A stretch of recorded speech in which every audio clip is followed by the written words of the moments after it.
तो जब मैंने चैनल शुरू किया तो मुझे लगा कि देखने वाले सब 45 इयर्स के अराउंड रहेंगे, 40 प्लस के अबव रहेंगे।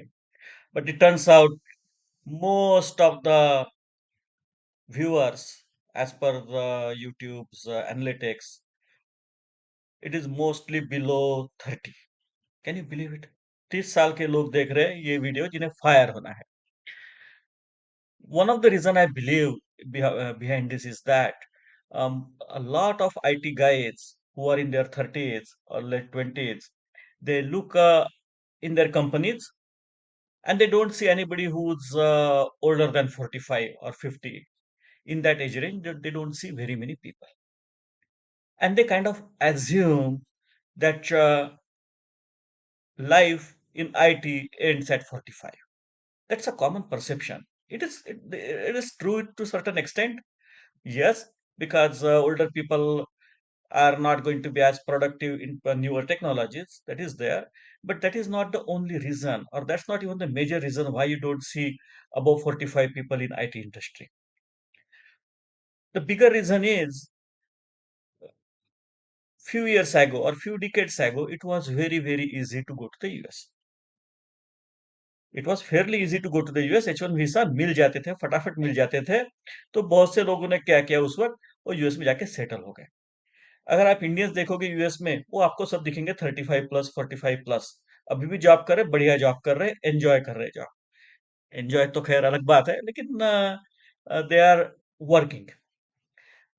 What that did was that kind of moved entire generation to the US. Most of the people who are 45 plus are working as software engineers, but they are working in the US. People who did not want to go, there are lots of people who never want to leave the shores, variety of reasons.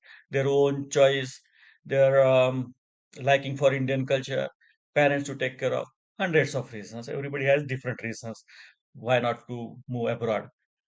Move abroad भी क्या होता है? सब कुछ छोड़ दो यहाँ पे और चले जाओ कहीं और। तो सब कुछ छोड़ के, not everybody can tolerate that. That is kind of you know nomadic life हो गया वो। छोड़ के तुम चले गए कहीं और। तो lots of people have moved to US and Europe in last several years. अभी जाना मुश्किल है। अभी जाना मुश्किल है क्योंकि H1 visa limit is still 65,000, 85,000 actually, if you add 20,000 more who have done MS from the US.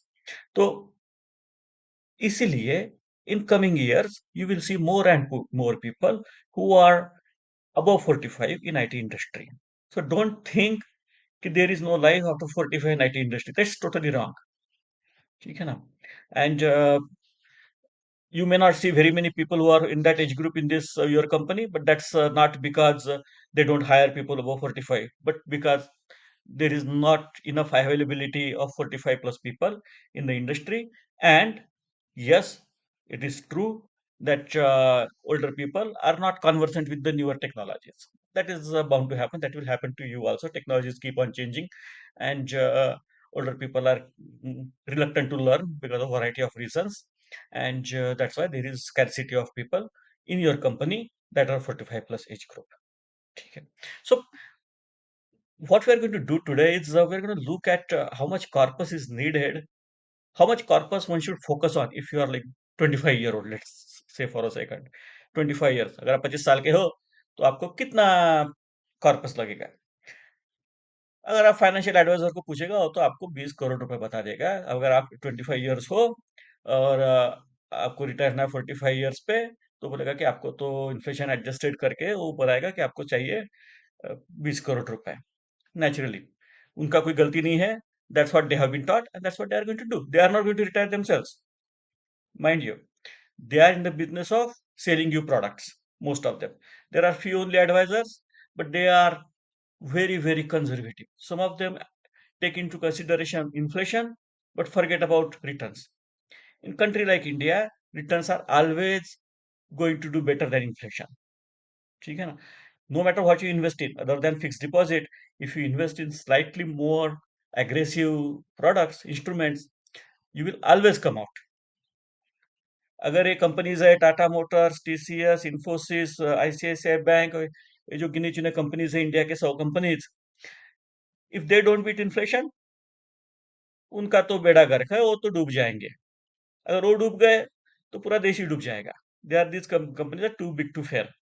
ठीक है ना? दो चार तो फेल होना ही है, दो चार तो फेल होना ही है, वो तो बिजनेस है। बिजनेस कौन सा भी डालोगे तो उसमें तो फेलियर तो गिवन है। लेकिन अगर आप 100 कंपनीज में इन्वेस्ट कर रहे हो थ्रू म्यूचुअल फंड्स, और 100 के 100 भी कोलैप्स होने वाली हो जाएंगी, ऐसा होगा नहीं। ठीक है ना? ऐसे ऐसे बैंक डूब जाएगा तो दूसरा कोई बैंक आके आगे चले जाएगा। तो that is a part of life. So don't assume कि your fix deposits are safer, they are not. If you want to fire, you have to invest aggressively in equities through mutual funds. अपना दिमाग मत लगाओ, तुम्हारे पास इतना है भी नहीं कि तुम वो रिपोर्ट्स पढ़ के फाइंड आउट करोगे कौन सी कंपनीज अच्छी है। ये तुमसे कहाँ होगा? ये तुम करो मत, ये तुम्हारे बस की बात नहीं है।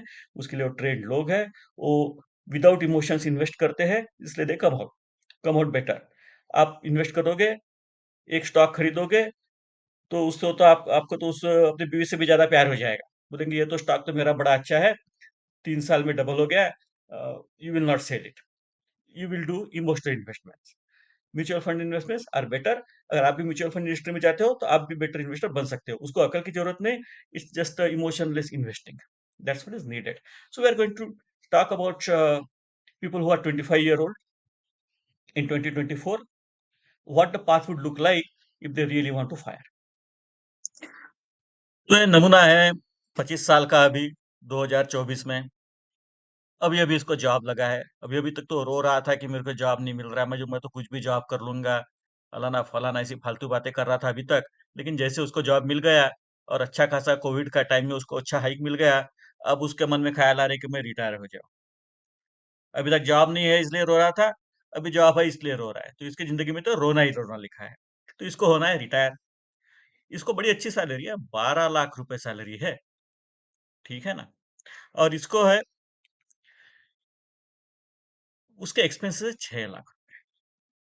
6 लाख रुपए काफी अच्छे एक्सपेंसेस है इसके। 50 यूरो पर मंथ खर्चा करता है, कहाँ पे करता है भगवान जाने, लेकिन करता है। 8-10 हजार का शेयर अकोमोडेशन रहेगा इसका। मेस लगाया होगा, मेस में खाएगा नहीं, बाहर जाके खाएगा। ये सब ड्रामे कर करके इसने 10% मतलब उसने अपने 50% एक्सपेंसेस कर रहा है। उसके बाद हम एज्यूम करेंगे कि इसके एक्सपेंस 10% बढ़ेंगे। अब ऐसे स्टेडीली तो नहीं बढ़ेंगे, कुछ साल बढ़ेंगे नहीं, कभी कम हो जाएंगे, फिर शादी होंगे तो बढ़ जाएंगे, बच्चे होंगे तो बढ़ जाएंगे, कार लेगा तो बढ़ जाएंगे। Usually by the time U turn 35, आपका बैंक बैलेंस जीरो हो जाता है। ठीक है ना? सिंगल अर्नर का बैंक बैलेंस 35 के एज तक आते आते एक आध बार तो जीरो हो ही जाता है, निगेटिव में चले जाता है। लेकिन हम वो बात तो बाद में करेंगे। तो now in 2025 is 26 year old. तो उसका कॉर्पस जो हमने देखा था at the age of 25, this current corpus we're assuming is 320। 320 उसका फोकस है। आज जिसके पास 3 करोड़ 20 लाख रुपए है, उसने तो आज रिटायर हो जाना चाहिए। अगर वो 45 ईयर ओल्ड है और उसके पास इतना कॉर्पस है, तो उसने रिटायर हो जाना चाहिए। लेकिन ये तो 25 का, ये कहाँ रिटायर होगा, इसको तो टाइम है। लेकिन उसका जो कॉर्पस का रिक्वायरमेंट है वो इन्फ्लेशन के साथ बढ़ते जाएगा। Now we are taking 6% increase. This is not, this may or may not be above inflation. ठीक है ना? क्योंकि क्या होता है कि रिटायरमेंट कॉर्पस होता है, after you retire your expenses do not dramatically change, because you are been there done that kind of person. आपने सब कुछ कर लिया है। आपके एक्सपेंसेस सिर्फ रहते हैं किड्स एक्सपेंसेस, मेजर एक्सपेंसेस। बाकी आपका जो जिंदगी है वो स्टैंड स्टिल पे आ जाता है। Stand still is a bad word, लेकिन आपका जिंदगी है वो स्टेबलाइज हो जाता है, इक्विलिब्रियम पे आ जाता है। तो your expense also kind of become more or less constant, they don't increase as पर द इन्फ्लेशन। आप किसी भी रिटायर आदमी का देखोगे तो उसके एक्सपेंसेस स्टेडीली 6% बढ़ रहे हैं हर साल, ऐसा होता नहीं। उसके एक्सपेंसेस बढ़ने वजह कई बार तो कम भी हो जाते हैं। स्टिल वी आर एज्यूमिंग कि 3.20 उसका रिटायरमेंट कॉर्पस है, फोकस फोकस रिटायरमेंट कॉर्पस। अब वो करते गया एंड उसका कॉर्पस जो है, पहले साल तो जीरो रहेगा, कुछ सेविंग नहीं है। दूसरे साल से 6 लाख उसके पास उसने सेव किया, आधी सैलरी उसने सेव कर दिया। उसके बाद उसने और उसके में 10% सेविंग बढ़ गया क्योंकि सैलरी बढ़ गई, इनकम बढ़ गया और उसको पुराने 6 लाख पे उसको रिटर्न्स भी मिले 12%। 12% it's fair returns on investment. So उसके पास हो गए 13.32। ऐसे बढ़ते-बढ़ते गए, इधर इसका ये भी बढ़ रहा है, रिक्वायर्ड कॉर्पस भी बढ़ते जा रहा है, इधर इसका एक्चुअल कॉर्पस भी बढ़ते जा रहा है। लेकिन ये कब पॉसिबल होगा, कब मैच होगा? By the time U turn 45, 46 rather here in this case. जब 46 ईयर के हो जाओगे तो आपके पास रहेंगे, आपका फोकस कॉर्पस रहेगा, टारगेट कॉर्पस रहेगा 10 सीआर और आपके पास रहेंगे 10 CR. This is the time when you should think कि मैं रिटायर हो जाऊं। अगर तुम्हें होना है तो रिटायर होना कोई आसान बात नहीं है। पैसे का जो मोह है वो आदमी से छूटेगा नहीं और छूटना भी नहीं चाहिए। People should remain productive. लेकिन अगर आपको रिटायर होना है then this is the golden chance for you to retire 44 between age 45 to 46. By that time you would have enough corpus. Your corpus requirement and your actual corpus will come together in after 20 years. So by that time you should take that decision whether you want to retire or not. Okay.